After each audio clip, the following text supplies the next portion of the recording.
Don't look like a monkey fucking a football. It's Filmshake, the 90s movies podcast. I'm Jordan. And this is Nick. And this is episode 96. We're back talking 1990 movies this year. And today we have a double feature of Tony Scott movies. Our main movie being Days of Thunder.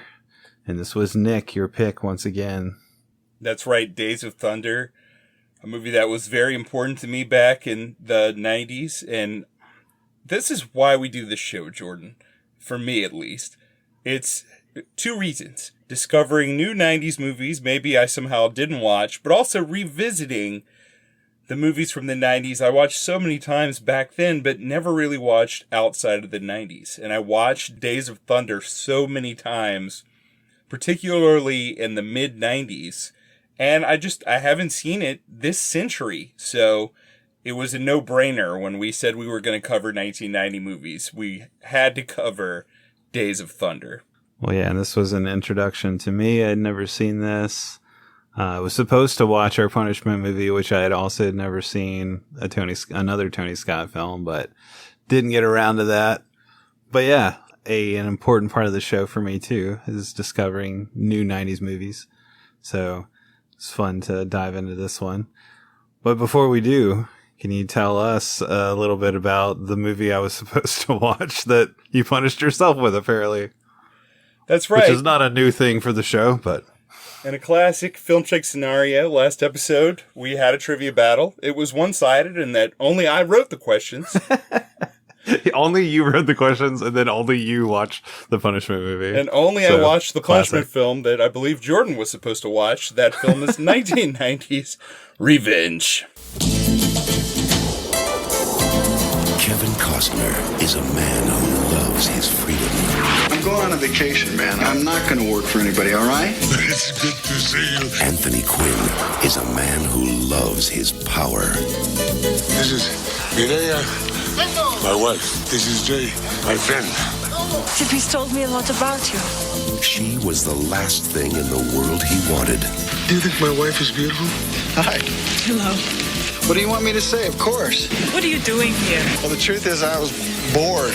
Until she became the only thing in the world he wanted. Do you feel the way I feel? I don't know that I have the right to feel anything. Because a woman like that, Forget about right or wrong.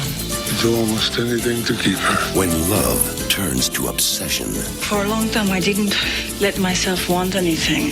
This is what we don't do. We don't forget who we are. We don't forget where we are. You think that you're taking another man's way? There are no rules. I love you. Shall I have him killed?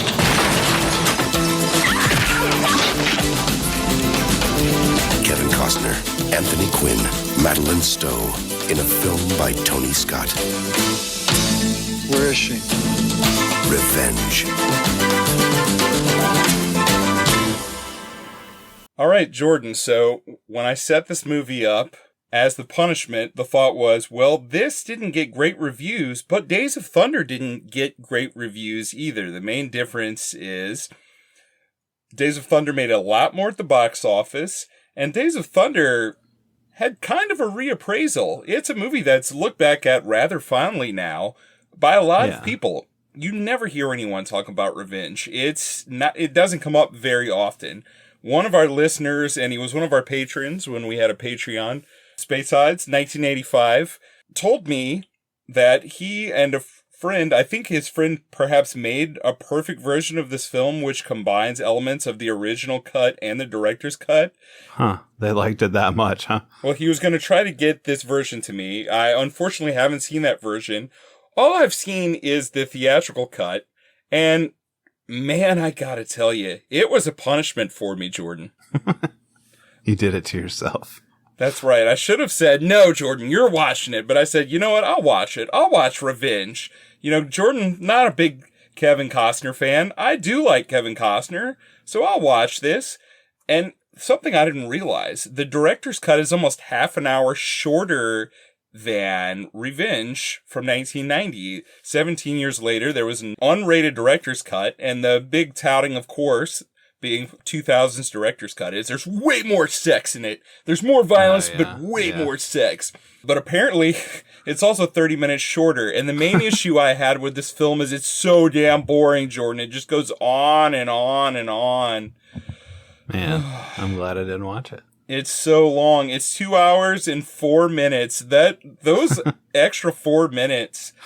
You're killing me with these 4 minutes. Yeah, it was rough. It was rough. And Tony Scott's movies usually aren't boring. Yeah, he's at least exciting or, action-oriented things going on, so. Right. What is this movie about exactly? Well, it makes sense to me that he would cut out a lot for a director's cut, because this is based on a novella of the same name by Jim Harrison, which was published in Esquire magazine in 1979. Apparently, people are big fans of this piece. It's just revenge, Jordan. I mean, there's nothing sophisticated here. Kevin Costner is this fighter pilot who retires. He's got this older buddy in Mexico that he goes to spend some time with. Kevin Costner has never found love. But Jordan, guess what? This old man, played by Anthony Quinn, is married to a smoking hot Madeline Stowe, which I have to say, this is the weirdest thing. So we did 1999 movies last year, and I did a big project to watch as many movies as I could from 1999, and I created a database on thenexperiment.blogspot.com. I've cataloged every film I watched from that year. I think I'm at around 150, and I didn't get to every one last year. I'm going to get to the stragglers throughout the rest of my life, which who knows how long that'll be. You're going to watch all 9,000 movies from 1999. Right, yeah. And I've caught a few this year. One of them was The General's Daughter, which was a terrible film. An awful film. You were texting me about how hot Madeline Stowe is in that, right? Right. So that's 9 years after this. And it's the weirdest thing. So Madeline Stowe, from the entirety of the film, even though she's basically just playing a military investigator, she's wearing jodhpurs, like jockey pants that are like skin tight. And I know I was crass last episode, but look, I'm single and lonely and horny, and I'm sorry, listeners. You guys and girls, y'all can find me somebody to where I'll feel bad talking this way, but right now I don't. Madeline Stowe has a fantastic ass, and I think whenever they were making The General's Daughter, they said, this movie sucks. Get her in some tight pants. And get her to face away from the camera, because we got nothing going here. We got nothing else. We just need Madeline Stowe's ass. Now I know where they got the idea, Jordan. They got that idea from 9 years before when she was in Revenge, and she's introduced wearing jockey pants. And literally... They were like, those jockey pants she was wearing in that movie that bombed back in 1990? Get us those pants. Right. We need those pants. Yeah. She's walking toward the camera wearing the pants, and I was like, holy shit, she's wearing the jodhpurs. This is where it came from. This is the origin story of the ass. Right, the origin story of the ass. And Kevin Costner is pulling up in his Jeep, and he sees her in a distance, and he's like, holy shit. Of course he has a Jeep. What a douche. Well, dude, you would hate him in this movie so much. I'll get to why in a minute. Besides just the fact that he's Kevin Costner, but he's like, she's wearing jockey pants. Whoa. And of course, he turns and looks back at her. And, this being Madeline Stowe, she just looks back over her shoulder so the camera can be like, damn, Madeline's dragging a wagon. Look at that. Bet she didn't guess that. Dragging a wagon. Oh my, that's what the cameraman literally said. Like if you put on the subtitles, that's what the movie says right there. Dragging a wagon. Sounds of dragging a wagon, Stowe's ass.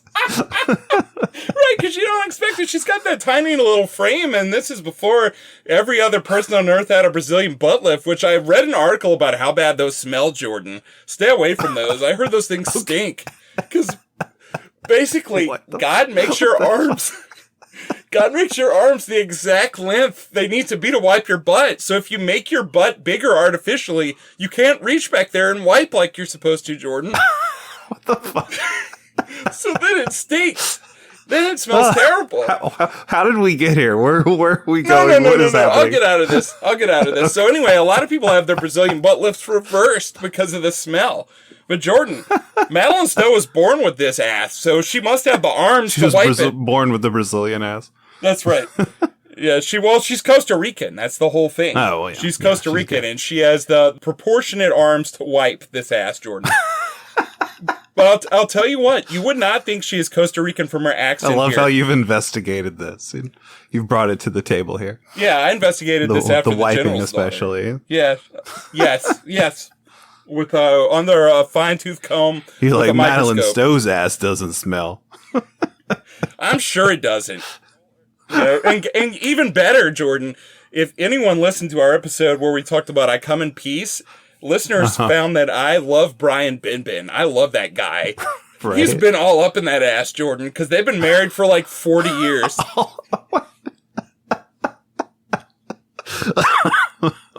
This is the episode where I die. My God. secret plan to make you have a stroke too. It's this episode. Right. I have a stroke from laughter, not from sneezing. That's how I want to go out, honestly. Right. Well, her accent in this sounds so bad. I don't know what the deal is. I don't know, but she's playing a character whose name is an anagram of her mother's name in real life, which her mother's name is Mireia. Her name is very similar to that in this, but it's just a simple plot, Jordan. Like, yeah, we were talking about the plot, and somehow right. we got into there's like almost Brazilian no plot. butt lifts, but okay. Right. There's almost no plot here. He plays like the kind of guy you would definitely think is a douche where he's like, I don't know, like, I've never been in love, or like, I don't really know who I am, but like, I'm really tall and I have this California accent. And, yeah. And he like just shows up and steals his old buddy's wife away, who's Madeline Stowe. And he steals her away, but for some reason he doesn't realize that his old buddy is like a drug lord or an arms dealer or something. I don't know. Wait, maybe this is a bad idea. Yeah, right. For a second there, I'm thinking like, okay, all right, I'm kind of in this because, Body Heat, I've come to find out, I think Body Heat isn't a guilty pleasure of mine. I think that might be one of my top 10 films. I love Body Heat. No, Body Heat's just a good movie. Yeah, Body Heat's great. I love that movie. And I really love William Hurt in that film, and I really empathize with his character and strangely identify with the character outside of the husband murdering. But in this movie, it's the Madeline Stowe character who... she has the moment like Kathleen Turner did in Body Heat, where she's like, I'm weak, and then shuts the door. And then you think like, okay, well, what's Costner going to do here? Because in Body Heat, William Hurt goes back and throws a damn chair through the window and goes in there and has sex with her. Right. But that's not what happens in this movie. Stowe won't leave him alone. He's just totally passive. He's like, well, I guess like I'll have sex with you since you came back in here. I love the accent. So they have sex. Has she become the femme fatale and like have him kill her husband? No. See, I thought something like that would happen, but it is the most bare bones revenge plot that only needs to be 80 to 90 minutes long max. Like even the director's cut length sounds too long because they have an affair. The first time they get it on, I think like La Bamba or something is playing while her husband is dancing outside during a party. And he finds out, of course, and then he doesn't murder them. He shoots Costner's dog. She runs away with Costner to Costner's cabin, which I think is still in Mexico. He shows up with like a big posse. They shoot Costner's dog dead. Then they cut her in the face, and then he sends her to a brothel and burns Costner's cabin down after beating him. But he doesn't, this is what I don't get. And maybe it's because he was friends with Costner that he doesn't just outright kill him, because he really should have beat him and left him for dead in the house. But instead, he throws him in his car, and then they just throw him on the side of the road and leave him for dead, which is kind of goofy. Like, I don't get why they didn't just kill him. I thought that was kind of dumb. I don't know. I mean, the movie's already so long, and I was bored, but not too bored where I wasn't like, this doesn't really make a lot of sense. Questioning the choices still. Right. Yeah. So then you start cutting between Costner recovering. And Jordan, by this point, you're like 90 minutes into this damn movie already, waiting for their revenge to happen. You don't even get to the event that spurns on the revenge until you get that far. And you start cutting between her having to have sex with all these men in this brothel and getting injected with drugs. And she comes down with AIDS. Snap. And then Costner like finally recovers. And then he goes and tries to find the Anthony Quinn character to get revenge, and he kills a few people, finally runs into him, and then Anthony Quinn's like, you need to apologize to me for stealing my wife. And he's like, I'm sorry, bruh. I'm sorry. And he's like, well, but where is she? And he's like, hey, go look at this convent. She lives with nuns now, and she's dying of AIDS. You can tell her goodbye. And then he does. He goes and tells her goodbye and holds her as she dies, and that's the end, Jordan. Whoa. That's it. So, like, he makes up with the Anthony Quinn character just by, like, saying sorry, and then he watches the wife die, and that's it? Yeah, I enjoyed the scene of them talking it out. I thought that was a little different. That was kind of neat since that is different. The whole thing was predicated on their friendship, and the movie wasted like 90 minutes on that. So, at least it's like, well, I guess that was important since we made you watch it for so long. But yeah, then he just gets there and he's like, I love you. And then she dies, and then the movie's over. And he cries, and that's it. Credits. You just spent more than 2 hours like watching a total this movie, douche. and it wasn't that great, and it was kind of boring, and it's done. 3 out of 10. Classic Costner being a douche role. And see, when you picked Kevin Costner movie and an early Tom Cruise movie. Now, I have mostly good feelings about Tom Cruise as an actor in general. Like, I think he can be a good actor, and he has a lot of charisma and everything, but he often does play a douche and comes across as a douche. And so I'm like, is this the douche double? We have Costner and Cruise, just both douchey characters. And, getting into Days of Thunder. No, wait. Wait, no, not yet, Jordan. Not yet. Not yet. I need to talk about Costner for another, I'm not going to talk about BBLs anymore, but just about Costner in general before you get into Tom Cruise. And we didn't even set up. BBLs. Is that the acronym we're using now, just to keep it nice and short? No, that is the acronym. Oh, okay. Yeah, that's all right. That's like a thing, Jordan. Jordan, it's 2025, buddy. Kim Kardashian was on the cover of Playboy like 18 years ago. So Costner, we've talked about this at length way back in the day when we first started covering movies that Kevin Costner is in. I do think that the half a decade age difference between the two of us has given me a higher estimation of Costner because I grew up watching his movies. I was just the right age to watch him in the movies that he was the best in, that he was best suited to, because he does have like a little boy's energy. Like in a lot of his movies, he's like, ooh, yucky girls. I just want to do like action stuff. And then at the end, he's like, all right, I guess I'll smooch the girl, right? Like just like you would be when you were like 7 or 8. He's got that energy in a lot of movies. You know what I mean? So I usually like him. I can usually forgive that douchey energy that you can't. But this movie, Jordan, I'm with you on Costner in this. I could not overcome the douchey energy. I was on Anthony Quinn's side on being angry. Now, do I think he needed to slash Madeline Stowe's face and throw her in a brothel? No, I don't think so. That was a little overboard. But I did not love Costner in the movie. You're like, at least he didn't slash her ass in the jogging pants. Like, he kept that intact. Just the face. Okay. That is right. He didn't slash her.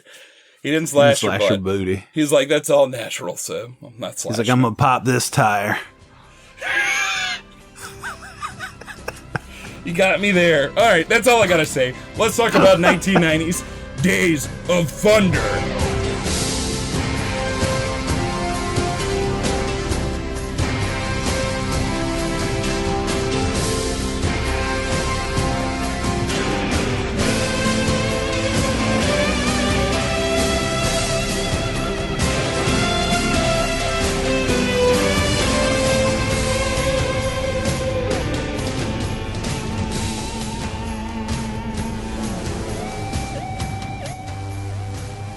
All right, so you were saying something about how Cruise can have that douchey energy, but Jordan, I found watching this, it just reminded me of how Cruise and Costner were kind of one and the same for me during this time period. He was just like the little hero guy in all these movies in the early 90s. The little hero guy. And I liked him, you know?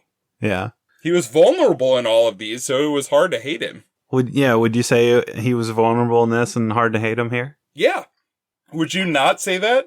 Well, I wanted to get into like his introduction because I was definitely like, okay, here comes Tom Cruise on the motorcycle. And then he's like, yeah, I can drive this car. And he's just kind of like, out of his element, and all the old NASCAR guys are questioning him and stuff. And then he drives the car really good. And I don't know, he's just got this kind of like tough guy, quiet vibe to him. Like you can definitely tell he's trying to put on the tough guyness. But yeah, later we see he's more vulnerable and scared. But yeah, man, everybody wanted to just have sex with Tom Cruise in this movie. Probably Nicole Kidman the least out of the bunch, because it's like as soon as he's on the track and he finishes, they're like, man, that was fast. It's like, good driving. And then just like, you could just tell all these dudes are flirting with him so hard and like want to make out with him. It's so ridiculous. What? I've never felt that way watching this. You didn't feel that? No, dude. Like, it was all over the place. It was so hardcore. I think maybe you felt that way. Maybe I felt like I wanted to kiss him. Yeah. You want to lay a little smooch on old Thomas Maypo the fourth. They were all just flirting so hard. Nah, I liked him in this. I still liked him in this. No, I thought he did fine in this, you know. I didn't mind him so much. He did have that kind of douchey energy at first, but then, yeah, he kind of grew on me. So what'd you think about his name? He plays Cole Trickle here. Cole Trickle. I just thought a lot of this movie was ridiculous, honestly. I was just asking myself, like, how am I going to get into this having really no interest in NASCAR?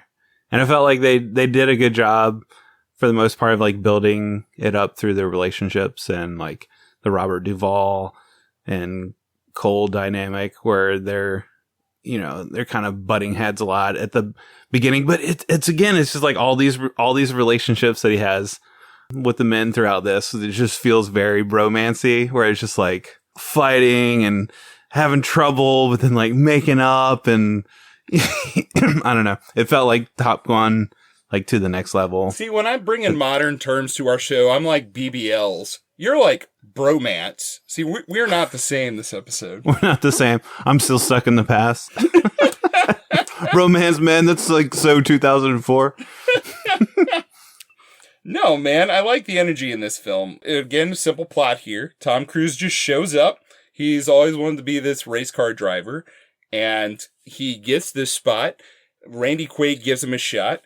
Duvall is the car maker who's going to make the car for him. They have a race team. He's not really knowing what he's doing, and he and Duvall hate each other. And then they finally come to terms with each other and learn to work well together and become friends. And then he starts winning. Then he crashes. Then he has to sort of find the nerve to race again. And he's also got a buddy played by Michael Rooker, who is also not his buddy at first. They're kind of enemies. Rowdy, what's his name? Rowdy Burns? Yeah, the names in this movie are all awesome. Rowdy Burns. Cole Trickle. And there's a car accident that happens around a little less than halfway into the movie, and they're both hurt pretty badly. It turns out Rowdy is hurt to where he's not going to be able to race again, but old Cole Trickle, he's got to learn to get his nerve back so he can race again and win Daytona like he always dreamed, Jordan. And right. And Nicole Kidman's here too. I did like Michael Rooker a lot in this, like as the competition or villain, not really villain, but just, you know, somebody to butt up against and fight with on the track and stuff. And then them becoming friends and having that same kind of love me, hate me relationship that he has with Duvall. So yeah, I did like seeing Rooker here. I thought he was good. But yeah, it was just all the little touches and like just kind of the over top bromance, like I said, where they get hurt and they're in the hospital and then they're like still competing and they're racing in the wheelchairs down the hall. It's just like, this is so ridiculous. Man, we grew up around different people, because this is just like normal behavior. Like, I don't get the bromance thing. I don't know. I've always hated that word anyway and thought it was lame. This movie is very over the top. I agree, though. I mean, I'm breaking up with you. Yeah, I guess so. Our bromance is over. Your bromance is over, Nick. Nah, how dare you? I'm with you on the movie being over the top. It is ridiculously over the top. It's so over the top. Almost every minute of it. Yes. When he goes to Rowdy's house later and he's trying to convince him to go back to the hospital and get help, and he's like, we can fix your head there, we can do it right here, and he's got the baseball bat like beating up his pool table. Just like, what? Like, I guess this convinces him to go to the hospital. You're doing the same damn thing you always do. You act like you have no testosterone when we record this sometime, but you do, Jordan. Damn it, you do. Stop it. You're doing that thing. And then I'm going to be like, okay, well, how about I throw you in this bush? And all of a sudden you're going to be like, you're not throwing me in the bush. I'm a man, damn it. What was this about the bush? Like, this come up before? Yeah, we were at a party once, and you were acting like this. Yes. And I was like, I'm going to throw you in a damn bush. And then I did. I tried to, and all of a sudden you were like, I'm going to fight. You're not going to throw me in the bush. And I was like, where's this? You are a man. You got that testosterone. You are a it's man. It's there. But you're like, no, I got to be like cool, like vulnerable skater boy. Like, I was going to say bromance and like act like I'm not all manly deep down on the inside. Okay. But you are. I mean, I did watch this, with a lady next to me, so that might have influenced my point of view, perhaps. Right, yeah, because bromance is, okay, bromance is their word, Jordan. It's not our word. That's their word. I accept it. I take it. And I thought it was funny watching it with this point of view. like they all want to kiss Tom Cruise. Yeah. Well, that's weird. That's weird. My point of view watching this was I grew up in rural Poincapie Parish, and I like movies a lot, and I knew the names of the directors of this movies. This is my point of view. A lot of the people that I went to school with, we didn't really have cliques because there weren't enough people, but there were a group of guys we called the mechanics, and the generally accepted fact about them was none of them are going to go to college. They all are just going to be mechanics when we graduate, and it wasn't even like an insult. It was just like accepted. That's what you do. Yeah. It was more an insult that I was going to go to college than that they were going to be mechanics. And they would just talk about their trucks all the time and working on their trucks or whatever. And the one thing that we could kind of come to terms with together and enjoy together was this movie. Someone recorded this movie off of television and brought it to school. And that VHS tape just hung around and bounced between classrooms. And if we had a substitute that was, let's say, malleable, we could say, hey, we don't need to do anything today. Let's just put on this VHS tape. And we'd watch Days of Thunder. And we did that a lot. Let's just watch Days of Thunder. So this was like my one point of bonding with the mechanics, Jordan. With the mechanic guys. We would watch Days of Thunder. And, I picked up some things from them, like making race car noises for everything all the time. Making race car noises is what you picked up from my me. ex-wife made me stop doing that. And damn it, I'm going to bring that back. Bring it back, Nick. You know what? You let it rip, brother. When I edit this episode and I'm like fast forwarding around, and I'm going to be like, she'd be like, quit it, Nick. But you know what? I'm just going to do it now. What would you do that for, though? And what context would you make those noises? If I would like pass her up in the kitchen, or if I was stirring a bowl, or if I was doing laundry, or if I was putting my socks on. So this was like a deeply embedded like activity for you, and then she just nixed it. Right, because I'm sure that's like highly irritating, right? I'm sure that's annoying. No, you just need to find the right woman who would accept you for who you are. I guess so, Jordan. But, I guess from you, me and the 27 or so other guys in my graduating class at Falls River Academy all doing this all the time was a bromance. That's right, it was. But we watched this movie so many times, and I've loved it. And you know what? I still love it. And it has problems. I'd like to hear your problems with this. Well, my main issue with the film is this. So I like how it starts off. I don't get the bromance stuff. I like the way that they introduce Tom Cruise. It's like, okay, this is like the hot up-and-comer guy. But then he starts racing, and immediately he gets hot humbled. Up-and-comer? Yeah, yeah, sexy, hot Jordan. Sexy hot. Yeah, so hot. Yeah, I wish he would get a BBL. Crooked Teeth Cruise. No, he's like hot on the racing circuit, and then he starts racing more, and he doesn't know what he's doing. And you get this great montage, I think, to give me some loving, and you've got him wrecking the car and not knowing how to drive it, and Duvall like just losing it on him and just being totally exasperated. Duvall likes to throw his hat a lot. Throwing his hat, and you get into this 14 minutes into the movie. Like, I love how this movie wastes no time getting you into this stuff, and it doesn't feel like it just threw you into it. Like, it feels like in 14 minutes, Scott has earned this montage of racing. I really enjoyed that. I love the pacing in the movie. I like the moment when they're like, hey, you can't come in because we're all eating ice cream. Because he's just like fed up with him being shitty at driving the car, I guess. Yeah, which is based on a real life event that happened in a Right. real life race. Yeah. And I love Cruise flying his car in there and being all pissed off. And finally, Cruise has to come to terms with Duvall because if Randy Quaid, who I really like in this movie a lot, he was really good in a lot of stuff in the 90s. We just passed July 4th, which, of course, Independence Day is the big July 4th movie. But it's almost like Randy Quaid Day because really the only time that a lot of people see him every year is for July 4th when they watch Independence Day. But he's in this, or for Christmas when they watch National Lampoon's Christmas Vacation. But he's awesome in this movie. I really like him in this. He is the business guy running things who really needs this to work because he's put it all on the line. And I love the zippy pace. Everything's going great. And he's the one that gives us my line from the beginning of the show. And what do? We end up looking like a monkey fucking a football out there. That's right. Just like, what the fuck?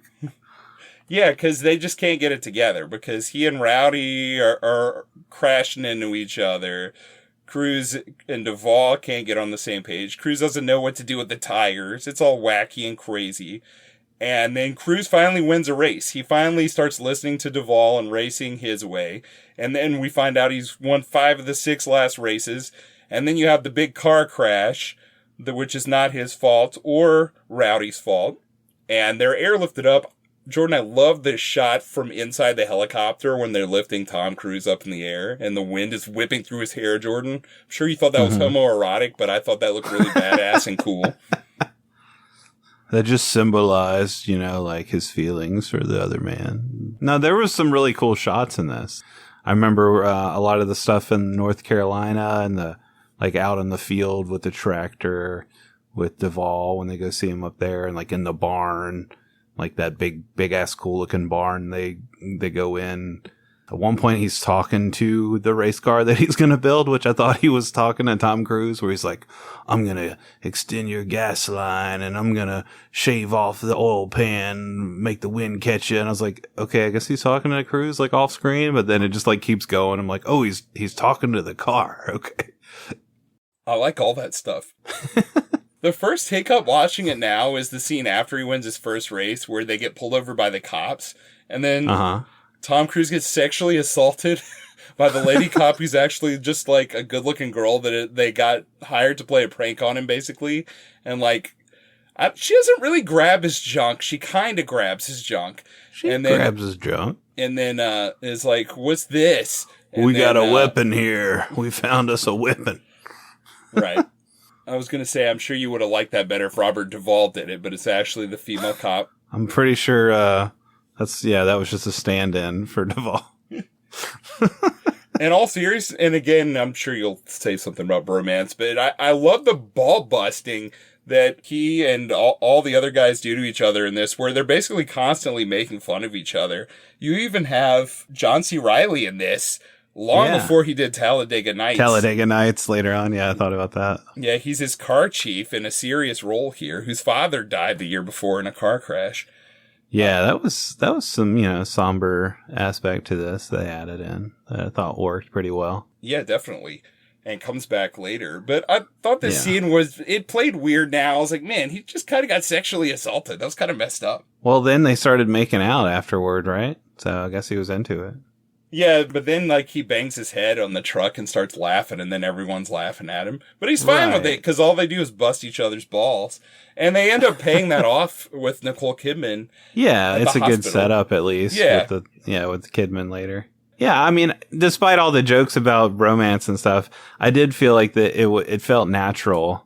A lot of times where they're just sitting around drinking beer, and I felt like the details of the sets were nice and lived in, where they're just hanging out, and you got the car stickers in the background and the Winston Cup trophy and all this stuff.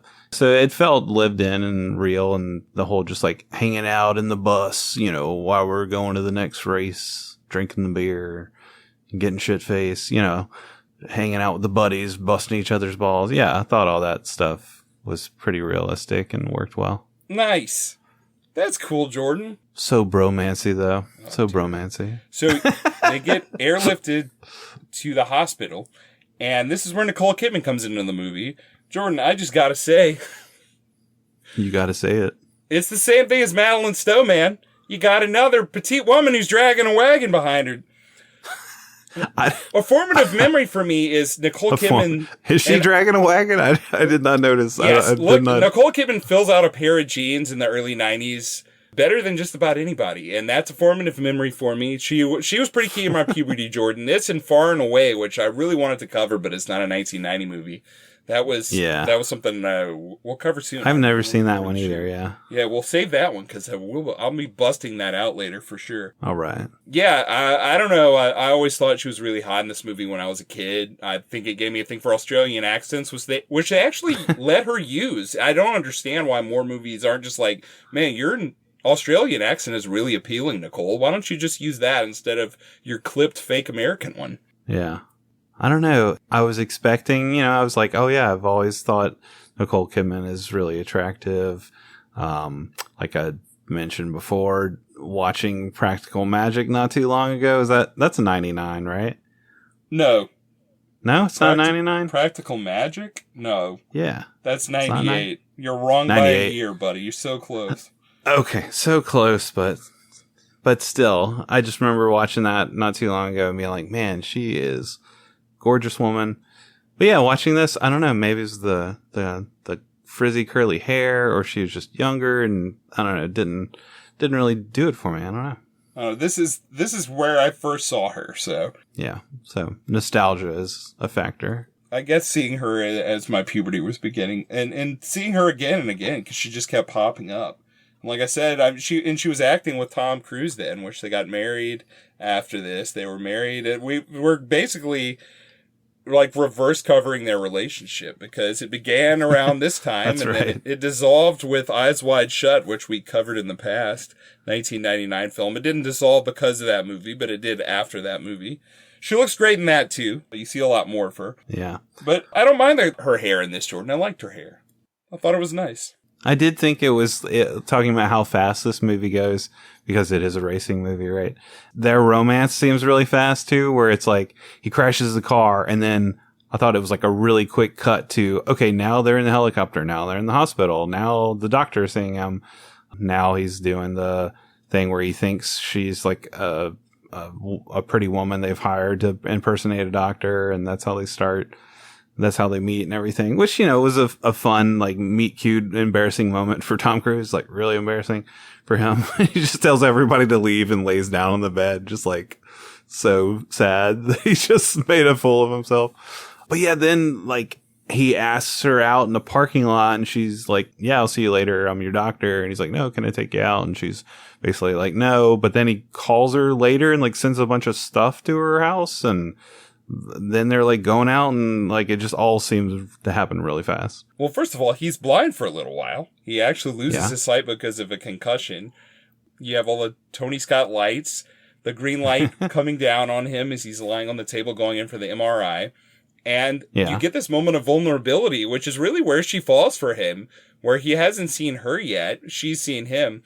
And he's on the table and he says, can someone please talk to me? When I'm in the car, there's always like a voice talking to me, basically, so I'm not scared. I know that voice is there. So could someone just talk to me right now? And you can see in her eyes, like, I love him from that moment onward. He wants me to talk to him. I love him. Right. Yes. I also love that all the guys to bust his balls come in like they're blind after he's gotten his sight back and they come to visit him at the hospital. Yeah, I did think that was funny. Right before he thinks Nicole Kidman is just there to grab his junk again. This is what you really want, Nicole. But I like too how she's like, he's never seen me before. He doesn't even know what I look like, and I've been looking at him this whole time, so. Yeah. Maybe that's how she fell so fast, Jordan. Maybe so. He definitely love bombs the crap out of her. Oh yeah, because what he is it her house where he sends like all these gifts? I'm like, wait, how's he know where she lives? Just calling her on her house phone. He's Tom Cruise, man. He found out. I guess it's Tom Cruise. Yeah, he has the connections. He does, yeah. So this is really the pacing of the movie. I like that it's so lightning fast for like that first 45 minutes. It does kind of bog down for like the next 30 minutes or so, it focuses on the romance, which I mean, they got married in real life. I mean, regardless of what you think about Cruise or his famous South Park episode, I do think that he and Nicole Kidman have good chemistry when they're on screen together. And I think they have good chemistry in this film. Yeah, I'd say so. I mean, it's fine. You just have like a lot more talking scenes and a lot less racing scenes. And I didn't really remember that. I just remembered like nonstop racing when I was younger watching Right. this, which that's nuts to think that the mechanics and I watched this movie like 20 times and we sat there for like 30 minutes watching the... Did y'all fast forward through the romance? Maybe we We're did. just like, get to the racing. Maybe so. No, I think Fuck we this watched... shit. I think we watched the whole thing. And there's still fun You're stuff. probably just hoping to see some boob. Well, you do kind of, in their love Yeah. scene, you do kind of see her boobs, surprisingly, for a PG-13 movie. Yeah, kind of, sort of. It's a pretty sexy love scene, but I love all the stuff with Rooker, which you said bromance. I just think it's a fun way to show how competitive they are. They get put out. This is, Racing the wheelchairs. yeah, that's how they become friends, is when they get put in the hallway next to each other and they still hate each other. And then they basically push their aides away and race wheelchairs. And that's how they become buddies. What about later when they rent the rental cars and just beat the shit out of them? Right. Yes, you have Fred Thompson making an appearance, which he pops up in a few 90s movies. He was a state senator from Tennessee in real life, but sometimes he would show up in a movie like The Hunt for Red October or Die Hard 2, and you'd be like, oh, this guy's like the boss. And he's like the boss of racing. And he's like, you two guys don't have your stuff together. You need to meet me at this restaurant. And they're supposed to share a rental car, but they're like, we're not going to share a car. So Cruz rents one too, and they race on the beach and beat the cars up. It's awesome. I love that part. Did you like that part, Jordan? Come on. No, that was fun. It was fun. It was like a good way to keep the racing element involved.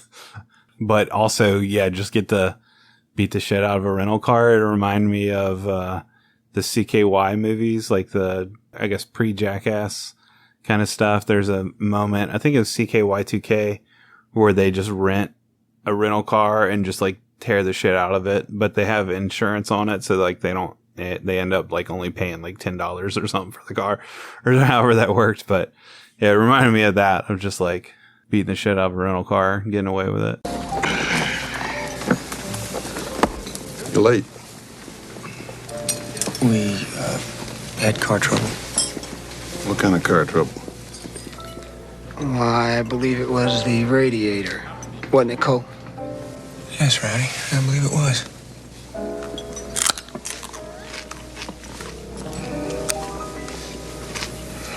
Yeah, it's pretty awesome. I like how they just give the keys to the valet drivers, and they declared a tie, and they're best friends now, Jordan. Best friends. The only thing is, Rooker apparently has like brain bleeding, and he just can't. It's too wimpy to go back to the doctor and get brain surgery, Jordan. He can't do it. That's right. What does he say? Like, none of my family would ever go to the doctor unless we were dying. That's right. He does say that. And finally, once the romance between Kidman and Cruz has gotten like really, really hot and they're really close together, he brings her up there to Rooker's house, which Rooker's dream used to be racing, but now is to have a house with his wife and his kids on this hill. And he brings Kidman to Rooker's place, and she checks him out, and he's doing horribly. He needs this surgery, and he's never going to race again, most likely. And Cruz is going to have to race in his car now because... Jordan, how the heck do you say this guy's name? Carrie Elwes? Elwes? I always said Elwes. Carrie Elwes. I like to say Yules. Yeah, it's weird. Yeah, he's British. He's like the new bad guy, basically. He takes over for one of the race cars that Randy Quaid is sponsoring or owns or whatever. Right. It's kind of weird how he did Princess Bride, and he was a good guy in something else. Oh yeah, Robin Hood Men in Tights. Robin Hood Men in Tights, yeah. He was a good guy in that, but then he was like, I just want to go full bad guy for most of the rest of the time, or at least like the guy that you love to hate. Yeah, what else did we cover where he was a bad guy? Did we cover? Oh, Hot Shots. Hot Shots, yeah, he was in Hot Shots. Yeah, it must have been Twister that I was watching recently, and I was like, oh, he's that guy, and he's a bad guy. Yeah, we never covered Twister, unfortunately. Hopefully we will one day. That's a fun one. Yeah, but he's all right here. You know, he's just, that stock kind of jerky. He takes over the douche role, I guess. Full speed at the end of this movie. It's like definitely a movie thing where they're like, well, now Rowdy is his friend. We need a bad guy. Need a bad guy. Let's get Carrie Eulis, and he's just like a jerk, and that's all. Like, I like that there's no character. Like, he has like a jerk-looking girlfriend with the jerk-looking girl hairstyle from that time. And that's really all you need to know. And he's got the little tiny circle sunglasses. It just looks so lame. Yeah, it does look lame. That's right. It does look lame. He's a jerk. I agree. You just want him to lose. Douche glasses. Yeah. But yeah. And then it's mostly predictable from there, right? Where it's like he's going to be scared to race the car. And then, they get back on the track and Duvall coaches him through some things. And then he has a upset at one point where you think he might be out of the race, but then he gets back in the nick of time. And then Carrie Eulis thinks he's going for the outside, but then he goes on the inside, and then he wins the race. Woo! Man, you really wanted to get out of this movie, huh? You skipped so many parts. I thought that's where we were. I thought we were there. Okay, well, first of all, you skipped. I want to get to the ending. I want to get to the very last. There's so scene. many races before that. That's what I want to talk about. I know that's the race I really want to talk about. You skipped all the other races where Cruz is like, he doesn't have that killer instinct anymore. He's too scared and he can't beat Carrie Eulis, and Carrie Eulis just keeps ramming his car. And he's like, he's ramming me. He's a big meanie head. And then Nicole Kidman at one point, just grabs him and throws him at a wall and starts hitting him. And she's like, you scared, you damn fool. You just found out control is an illusion. I love that part, Jordan. Yeah, she did a good job there. And wait, this was after what he gets into the race with the taxi that's ramming him, and then he backs into it, and then he's chasing the taxi, and she's like, let me out of the car. Calls him a infantile egomaniac. Right, and he won't talk to Rowdy. This is where he won't talk to Rowdy because he doesn't want to face his own mortality. Yeah, I think I just really want Nicole Kidman to slap me and go, you fool, control is an illusion, you damn fool. And I'll be like, okay, yes, ma'am. You can control me, baby. Yeah, baby. Right, so that, I don't know, I just wanted to talk about that. Yeah, and then he gets in all these other races, but, he finally goes back to Robert Duvall, and he's like, hey, let's do this again. And Robert Duvall's like, I can't. And then he's like, come on, let's do it. Robert Duvall secretly goes to Randy Quaid and is like, hey, I need a car engine to put into Rowdy's car. And Randy Quaid, guess what? This whole time, you might call it a bromance, but he knows Tom Cruise is the one who made the money for him. He won all those races earlier. He put him on the map. So Randy Quaid's still pulling for Tom here, Jordan. He's pulling for Tom. Yeah. No pun intended with all your homoerotic stuff. No, I love Randy in here. I love that he doesn't just become full out bad guy. They were like, Carrie Eulis is already the bad guy here. Randy is just, he seems like the bad guy, but really he's not. He's only half a douche. He's only half a douche. I love when you get to the race and Cruz is having all these problems. And at one point, his accelerator goes out. And then he gets his accelerator fixed, but then his transmission's messed up and he can only go in reverse. And he finally gets the car in the pit. And then they need to push his car back out onto the racetrack before the pace car gets there. And he only has seconds to get on the track. And I love how Quaid gets into it. And all of a sudden he's there and Eulis is his driver. And he's like, I don't care. He gets behind Tom Cruise's car and starts pushing it.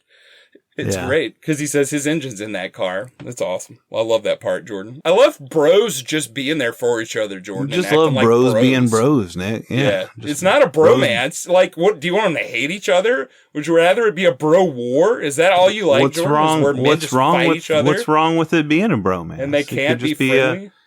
Could be an innocent. Because there's no romance involved. They're just friends. They're just buddies. Yeah, but that could. I hate that shit. You could say that's a bromance though, without it being anything. No. This is a pet peeve of mine. This is the thing. Male friendship has been decimated and shit on so badly the past decade because it's because of concepts like bromance. Oh, you and your friends want to hang out.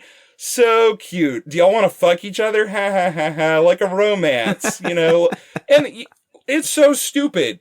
No, we just want to hang out and be friends like we were before, men have been throughout all time. Before the women got in the way. And I know you don't mean it that way, but that's why, I'm jumping up your ass every time you use it. Just personally, that word's a pet peeve for me. Because I feel like at some point, everything like had jumping on my Brazilian butt lift ass. Yeah, that's right. Oh, that would be funny if, like, you just mentioned your Brazilian butt lift ass, and I just, like, threw that comment away, but next time I saw you, you actually had one, and you knew what one was this whole time, because you yourself had one. Yeah, this whole time. I was sporting the BBLs. Anyway, yeah, like, male friendship, renormalize male friendship. It's not a bromance. Like, this is the episode to stand up for it, Nick. Yeah, this is the movie. Yeah, Days of Thunder. It's the movie that unites the film geek with the mechanics. It's Days of Thunder, where bros can be bros. Well, bros can be bros. And the only romance is with Nicole Kidman, Jordan, who looks hot in this movie, in my opinion. I don't care what you say. I like early 90s Nicole Kidman. You're like, I'm gonna negate all your points. I disagree on everything. Yeah, I like Nicole Kidman with her curly hair and her Australian accent. Because, damn it, that's how she came into the world, Jordan. That's not how I knew her, so it was weird. But anyway, the race happens. All the stuff that you said happens. But there was something you wanted to get to, Jordan. What was it? The very end? Yes. So, yeah, Tom Cruise. This to me is the epitome of everything that I've mentioned here. The over-the-topness, the bromance, everything. Where they win the race, and Robert Duvall is, like, over off to the side, sitting by himself, just kind of overcome with emotion, I guess, that Tom Cruise won.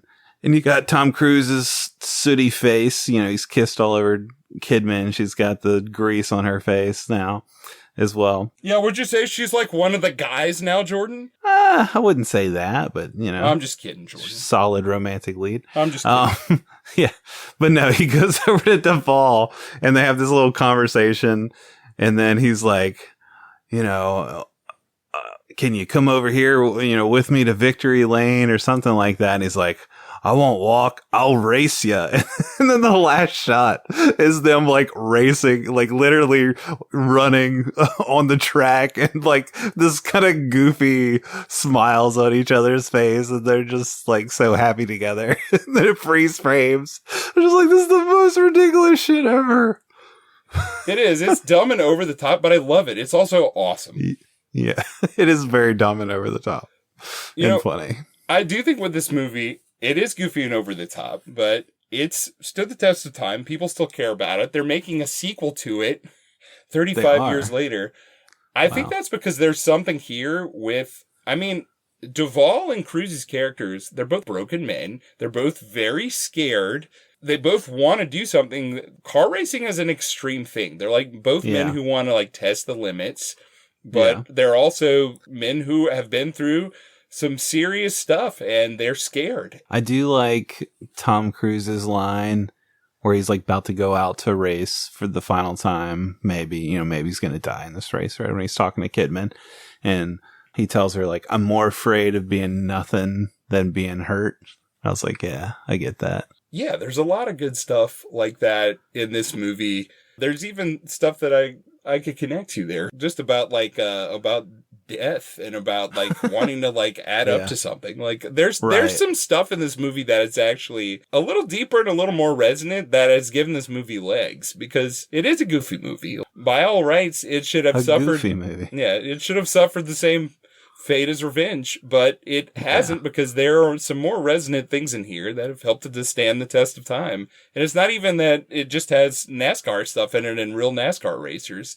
I do think that some of the stuff in there is pretty resonant. I just like how that last moment, like all the other times where they had some sort of racing pun, or they connected the actual racing to non-actual racing, like the wheelchair thing or the rental cars, or even how like fast the romance is moving, because he's a race car driver, so he's got to do everything fast. It's just this last goofy moment where they're like literally, oh, I'll race ya, and then they're running, and it's just so dumb. Oh yeah, it's dumb. It's like what a way to cap this movie off. I don't know. Dumb but awesome. Which isn't that like the point of our show? Isn't that like when we started with like Point Break, like dumb but awesome? Dumb but awesome. Yeah, that's our show in a nutshell for sure. Yeah. Go ahead and make your race car noises, Nick. Just do your thing. Let's go. Let's just be bros. Drink some beers. Wait, what was your race car? Watch some NASCAR. Did you make a race car noise? I did. I did it with you. Nice. I love you, Jordan. Solidarity. That was beautiful. I love you, bro.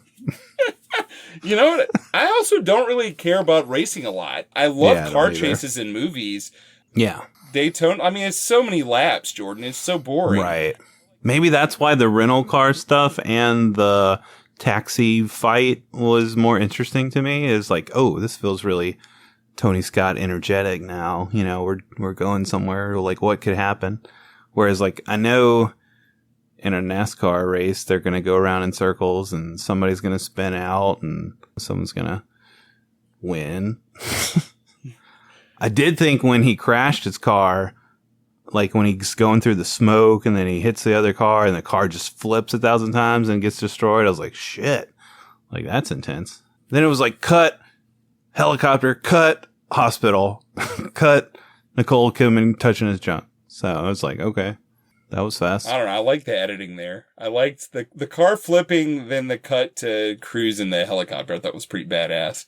The car racing, if they just showed him going around the lap 200 times, it'd be pretty boring. Oh, yeah. I really like those middle Fast and the Furious movies when they're like, car racing, what if we just did car chases instead? But before they got too over the top, when it was still mostly practical stuff, and they weren't like going into space. Going into space, yeah. And car chases are a lot more cinematic than racing. But overall, I like the car races in here. You know, would it be satisfying if at the end of the race, Carrie Ewis's car, like, rolled 500 times and exploded? Yes. Yes. Would that be very realistic? That would have been a little bit more exciting.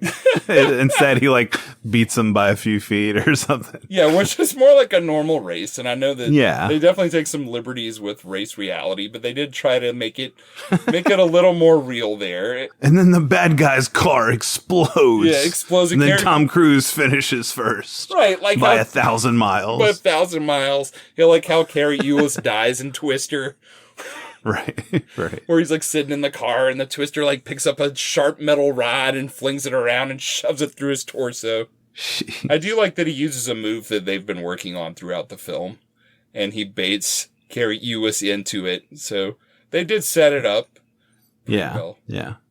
No, I thought they did a good job of like helping bring somebody into the racing world. Like, what if you knew nothing about it, and seeing like the stuff in the pit and like hearing them talk car shop stuff, and you get to see Cruise inside the car, like talking to his car chief and stuff.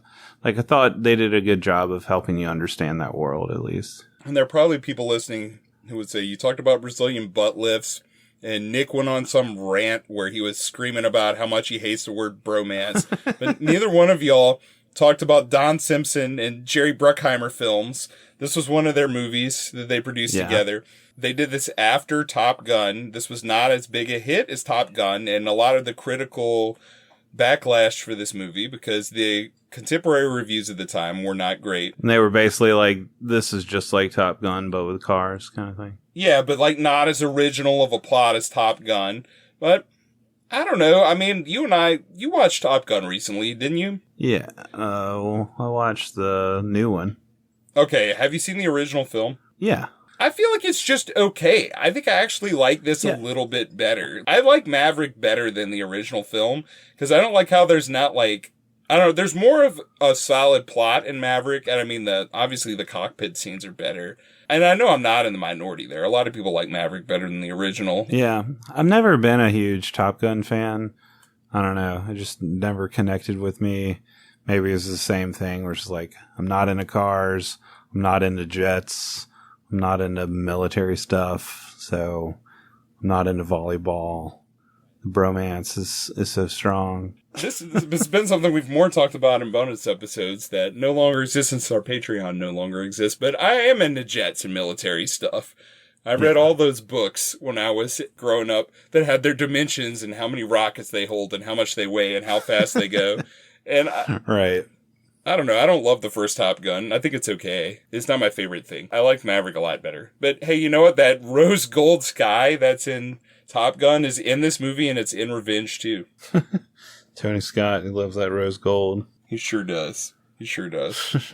Well, I probably had more to say about Days of Thunder, but I think I spin it all, Jordan. What is your star rating, sir? This is a 7 out of 10 for me. I know it's goofy and over the top, but like Point Break, the pacing on that, when we did that movie, that was our first 90s movie. It's been almost 6 years since we covered that.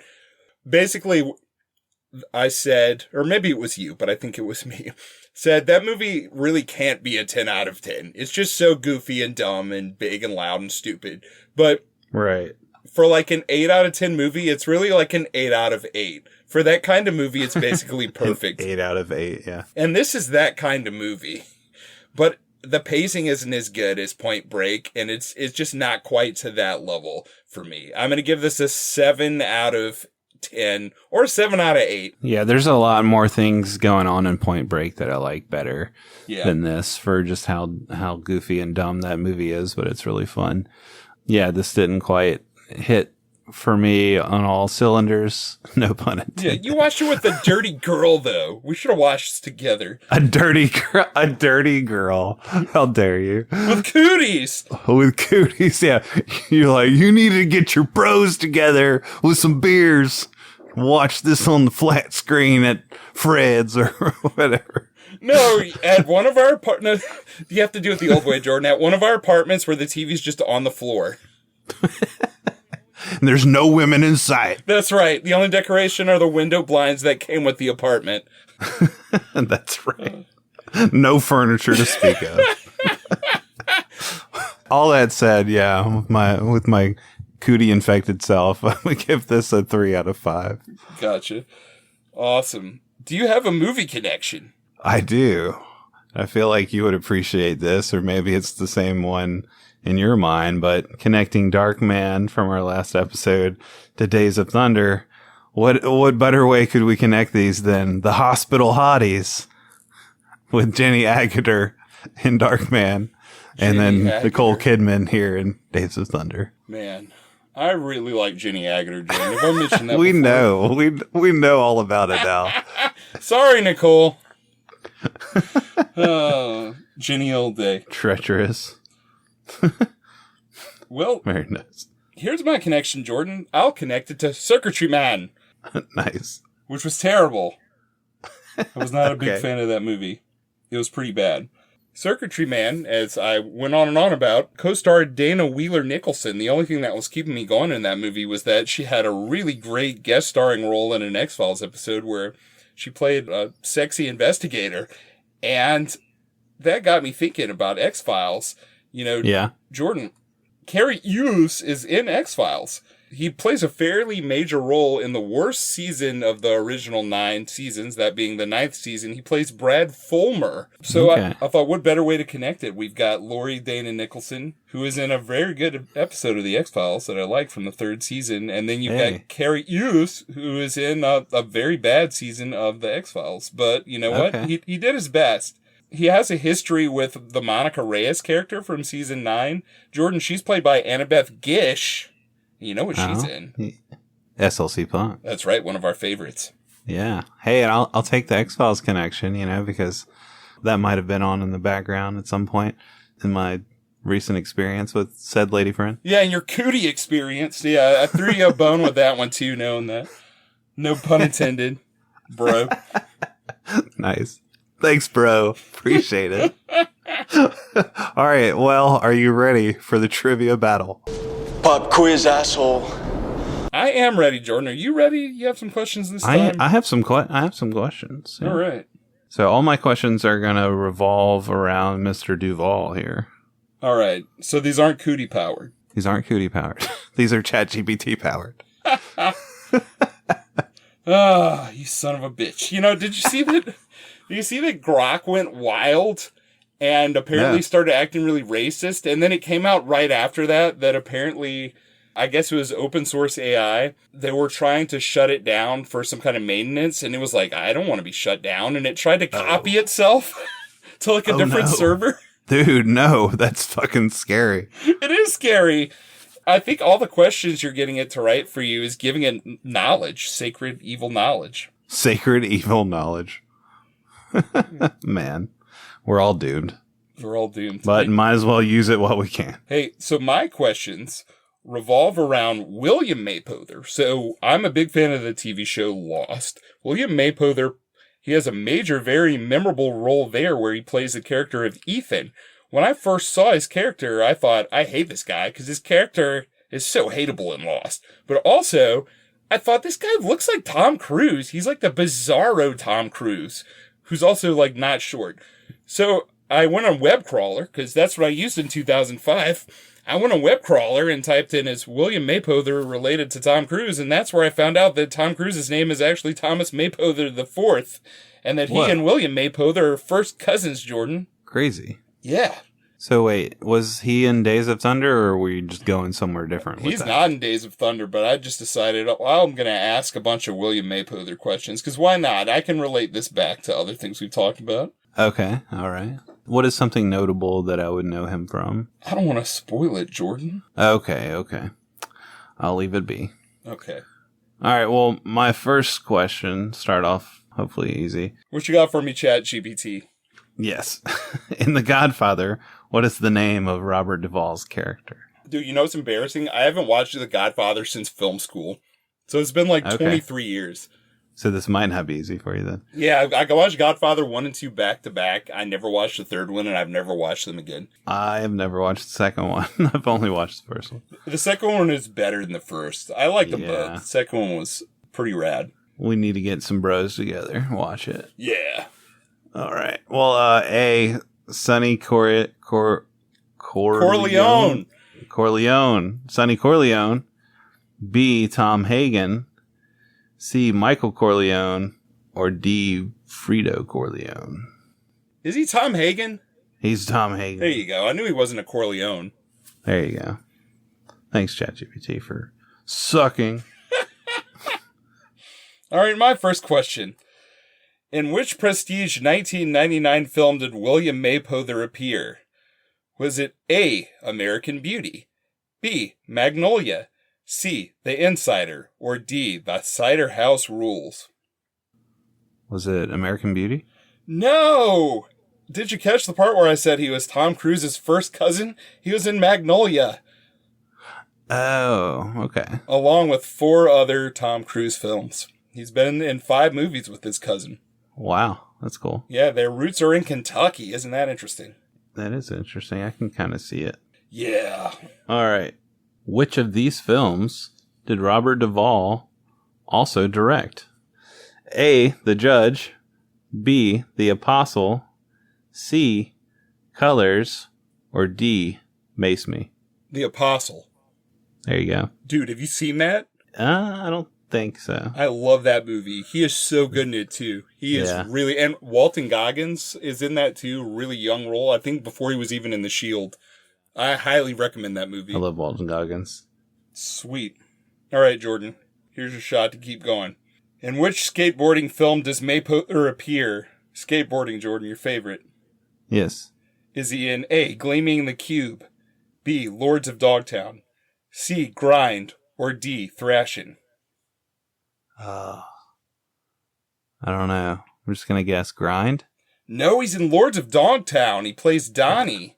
Man, It was weird seeing him pop up. I watched that recently for his 20th anniversary, and I was like, man, he did this and Lost the same year. That's weird. I never saw Lords of Dogtown. I saw the documentary. Yeah. Was it Dogtown and Z-Boys? That's right.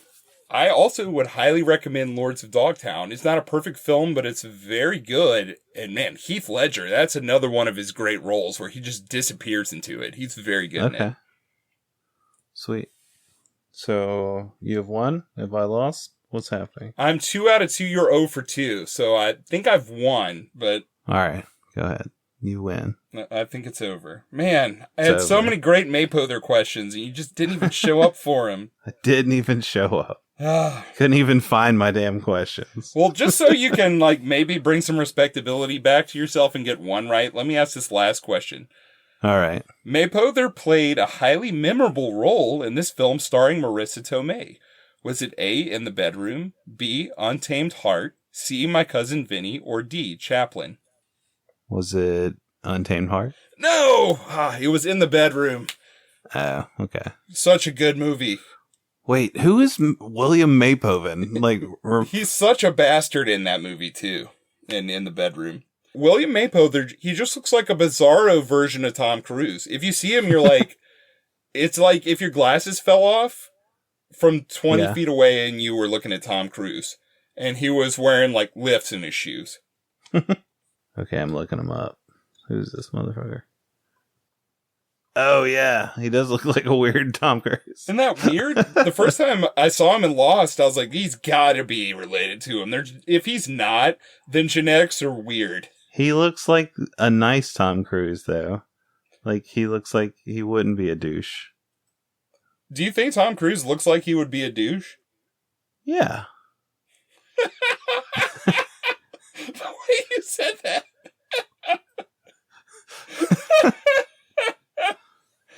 Oh, man. He's got that.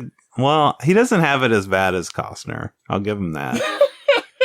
Man, I grew up loving Tom Cruise movies, and he definitely has gone through his weird phases, and I laughed at that South Park episode as hard as anybody.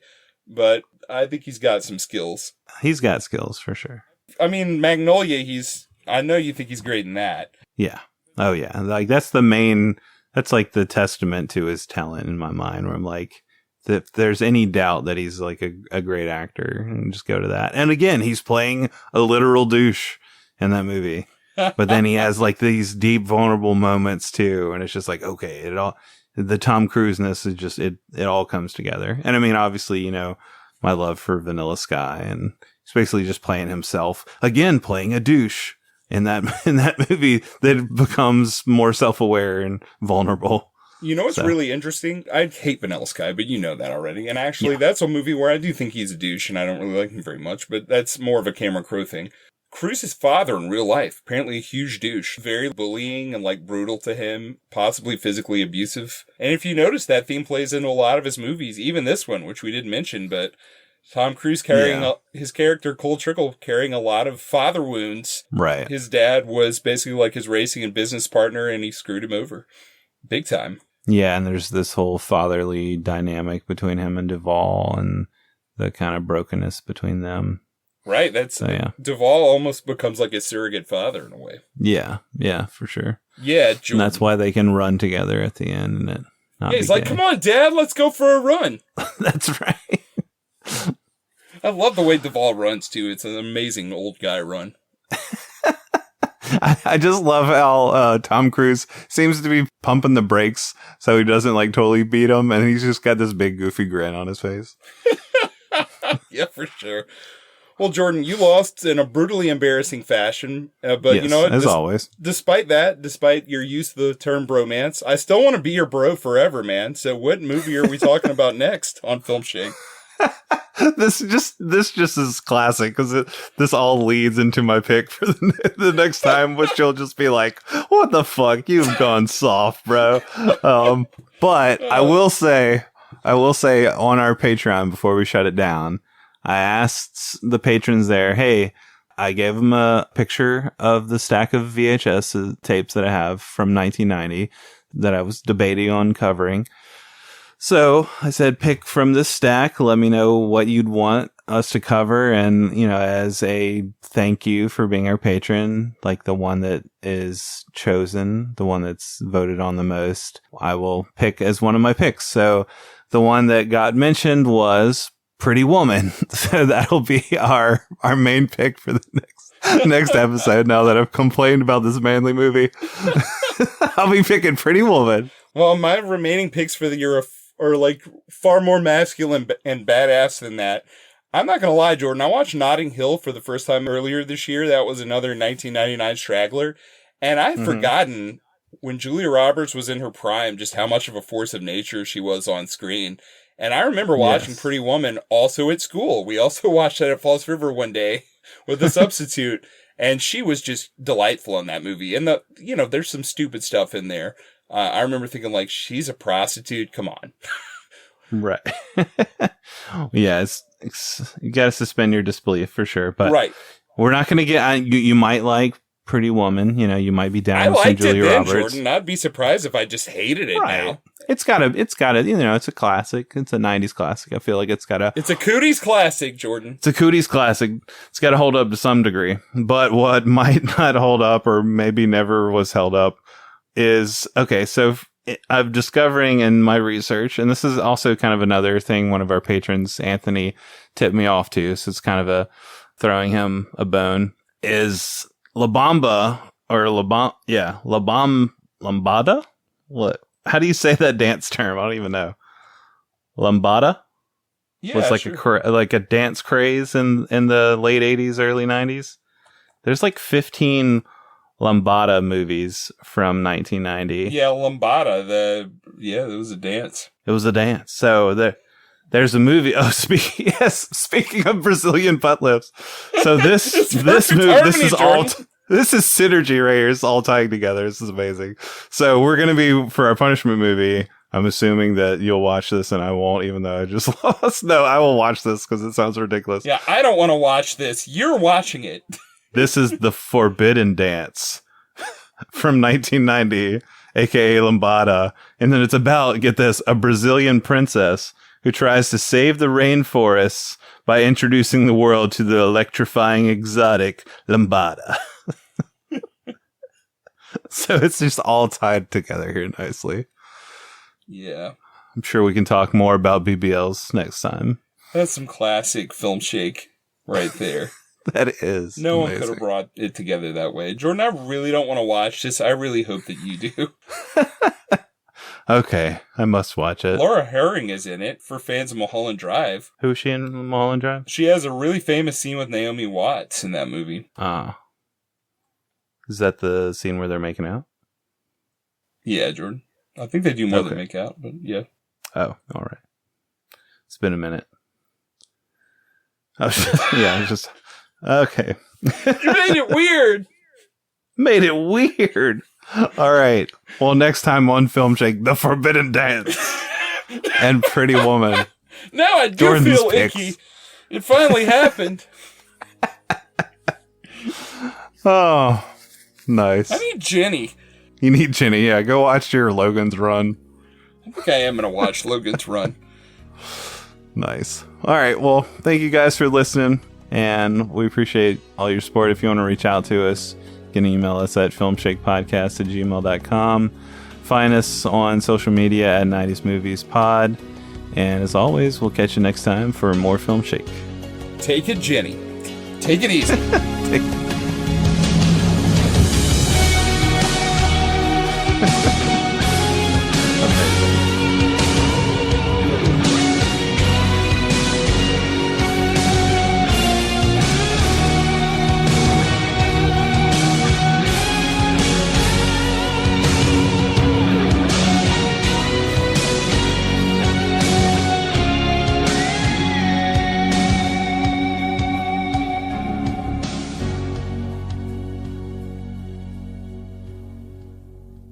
Let's see. Next question.